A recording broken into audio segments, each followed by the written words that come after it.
Friend, welcome to my channel Academic Adda. Let's start the preparation for upcoming NORCET exam with most reliable question and answer of renal system.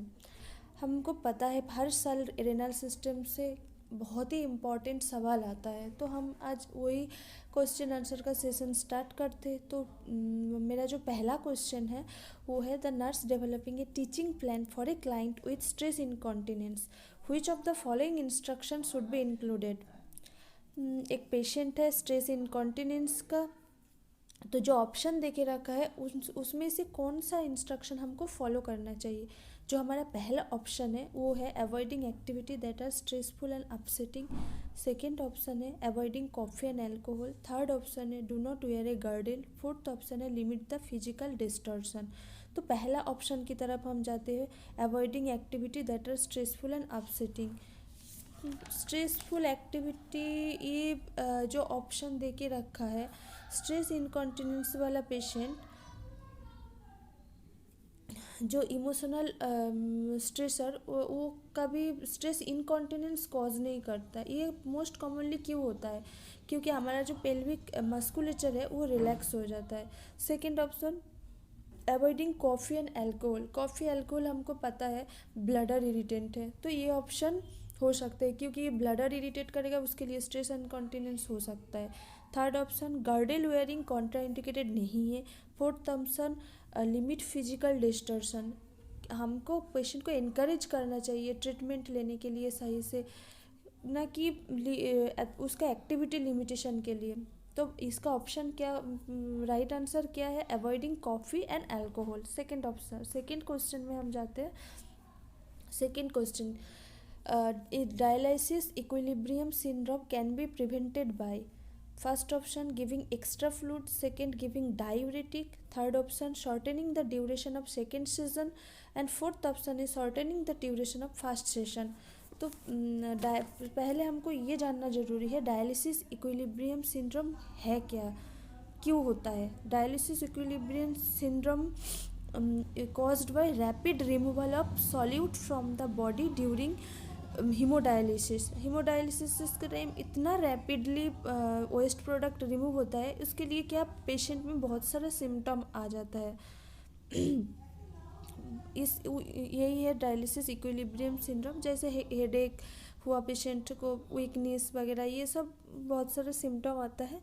तो first option, उसको prevent करने के लिए हमको क्या करना चाहिए। First option giving extra fluid, second giving diuretics, third option shortening the duration of second session, fourth option shortening the duration of first session. तो हमको एक्स्ट्रा फ्लूइड बिल्कुल नहीं देना, डायूरेटिक्स भी इसका मैनेजमेंट नहीं है, सेकेंड ड्यूरेशन का टाइमिंग शॉर्ट करके कुछ बेनिफिट होगा नहीं, तो हमको फर्स्ट ड्यूरेशन का टाइमिंग शॉर्ट करना चाहिए इसको रोकने के लिए।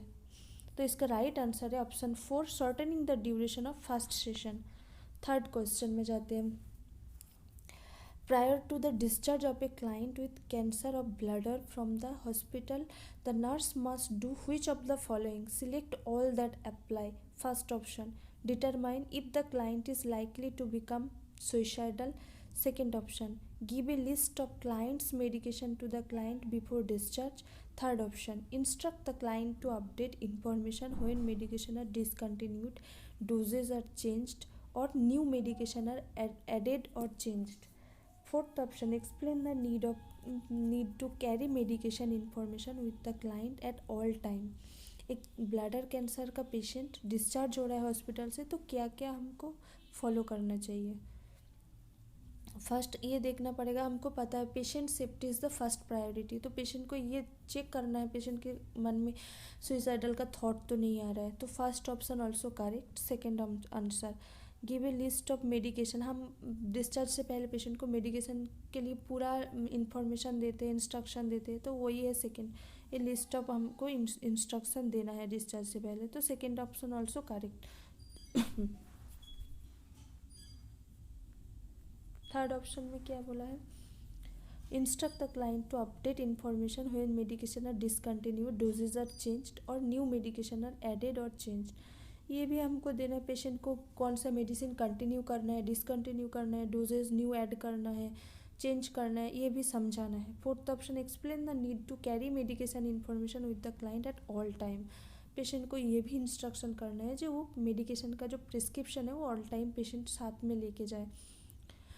तो चारों ऑप्शन इसमें ऑल आर करेक्ट होगा, A B C D. Next question में चलते हैं। Question number 4, prior a nurse find a container with a client's urine specimen sitting on a counter in bathroom. The client states that the specimen has been sitting in the bathroom for at least 2 hours. The nurse should, एक patient का urine container में urine जो क्या 2 घंटे से bathroom के बाहर पड़ा है, तो क्या करना चाहिए। First option, discard the urine and obtain a new specimen. Second, send the urine to the laboratory as quick as possible. Add the fresh urine to collected specimen and send the specimen for laboratory. Fourth option, refrigerate the specimen until it can be transported to the laboratory. तो first option में क्या बोला, patient का urine discard करके new लेना है specimen, ये हो सकता है। सेकंड, ये तो राइट है, तो सेकंड क्या बोला है, यूरिन लेके तुरंत लैब में भेजना है, नहीं करना है ऐसा क्योंकि 2 घंटे से ऊपर रखा हुआ है। एक यूरिन स्पेसिमेन 1 घंटे के अंदर लैब में पहुंचाना होता है। Third option, add fresh urine, कभी उसके साथ मिक्स करके नहीं भेजना। रेफ्रिजरेट हम नहीं कर सकते यूरिन को क्योंकि ऑलरेडी 2 आवर्स हो चुका है। नेक्स्ट क्वेश्चन है हमारा, which of the following would put the client at risk of increase pyelonephritis. एक पाइलोनेफ्राइटिस का पेशेंट, सबसे ज़्यादा रिस्क ऑफ पाइलोनेफ्राइटिस किस में होता है। History of hypertension, intake a large amount of cranberry juice, fluid intake 2 litre per day, history of diabetes mellitus. तो हम पाइलोनेफ्राइटिस का बात करते हैं तो पाइलोनेफ्राइटिस का सबसे रिस्क पेशेंट डायबिटीज़ होगा तो, और यूटीआई यूरिनरी ट्रैक्ट इन्फेक्शन के लिए भी पेशेंट का बहुत ज़्यादा रिस्क होता है पाइलोनेफ्राइटिस के लिए। बाकी हाइपरटेंशन, कैनाबेरी जूस, फ्लूइड इनटेक, ये सब इतना हाई रिस्क नहीं है पाइलोनेफ्राइटिस के लिए, तो ऑप्शन डी राइट होगा। से नेक्स्ट क्वेश्चन, एक child parent with complain of abdominal colic and hematuria in USG showed a renal stone of 2.5 centimeter diameter in renal pelvis. The next step of management. एक patient है, abdominal colic की pen है, उसके साथ हेमाचूरी है, USG में 2.5 centimetre का stone पड़ा हुआ है रिनल पेल्विस में, तो नेक्स्ट मैनेजमेंट क्या है। इसमें हम एक ही चीज़ करते हैं, स्टोन 2.5 सेंटीमीटर से ज़्यादा है तो ऑप्शन क्या है, ESWL, PCNL, nephrectomy, conservative. Stone 2.5 centimetre है तो हमको सीधा PCNL में जाना है, option B is the right answer. Next question, to assess the client's renal status the nurse should monitor which of the following laboratory test, select all that apply. Question में क्या बोला है, पेशेंट का renal status check करना है। Option first है serum sodium, second option है हमारा पोटेशियम लेवल, थर्ड ऑप्शन है arterial blood gases, fourth option है hemoglobin, and next blood urea nitrogen, creatinine level and urine analysis. हमको जब बोल के रखा है क्लियरली रिनल स्टेटस तो 2 ही चीज़ देखना है, blood urea nitrogen and creatinine level, E and F is the right answer. Patient with CKD increase level of all of the following except. CKD patient में इनमें से कौन सा छोड़ के सब इंक्रीज होता है, इंसुलिन, PTH, एस्ट्रोजन और FGF23। तो एस्ट्रोजन छोड़ के बाकी सब इंक्रीज होगा, एस्ट्रोजन डिक्रीज होता है क्योंकि CKD पेशेंट में मेंस्ट्रुअल भी एबनॉर्मल होता है, इरेगुलर होता है, तो एस्ट्रोजन लेवल फॉल हो जाता है। Most serious form of infection is UTI, cystitis, pyelonephritis, none of ever. Most serious infection है हम pyelonephritis. Which of the following client diagnose with pyelonephritis, which of the following priority of care. एक patient diagnose हुआ है pyelonephritis से तो priority क्या होगा, monitor haemoglobin level, ये डिले हो सकता है, insert urinary catheter, stress importance of use of long term antibiotic, ये भी इतना इम्पोर्टेंट नहीं है, पर इंश्योर सफिशिएंट हाइड्रेशन, ये बहुत इंपॉर्टेंट ऑप्शन है। हाइड्रेशन हमको फर्स्ट मेंटेन करना है टू प्रिवेंट ऑफ शॉक, तो option D is the right answer.